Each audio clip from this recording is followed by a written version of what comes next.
here it is, 2001 Night Train. Video I promised you. I'm not real good at any of this, so the camera work's gonna suck.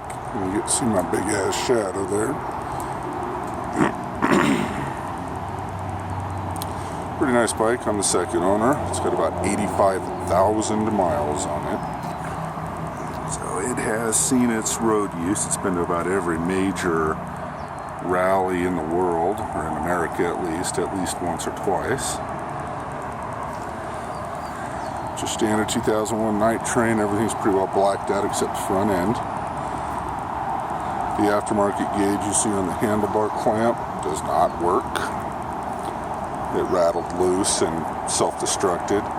The front wheel is a higher spoke count, twisted spoke self-balancing wheel. The motor itself started out life as an 88 cubic inch V-twin. It has since been upgraded to a 95 cubic inch V-twin.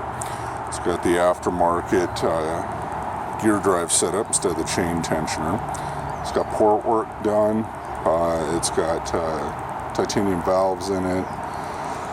The crank or the flywheels have been lightened and balanced and welded.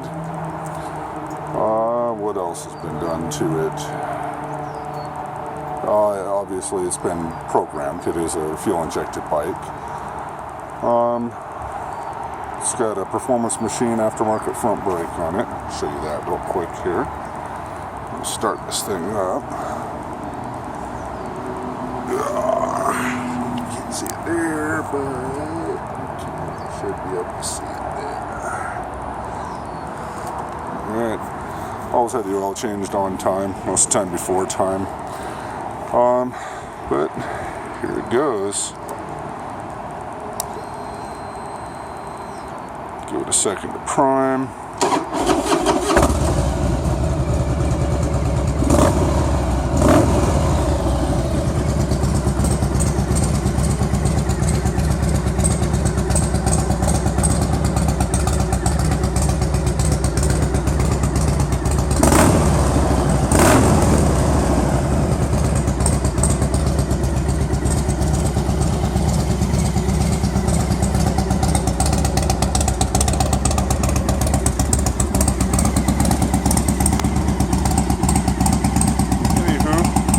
Bike. I've always enjoyed it, and if you're into it, let me know.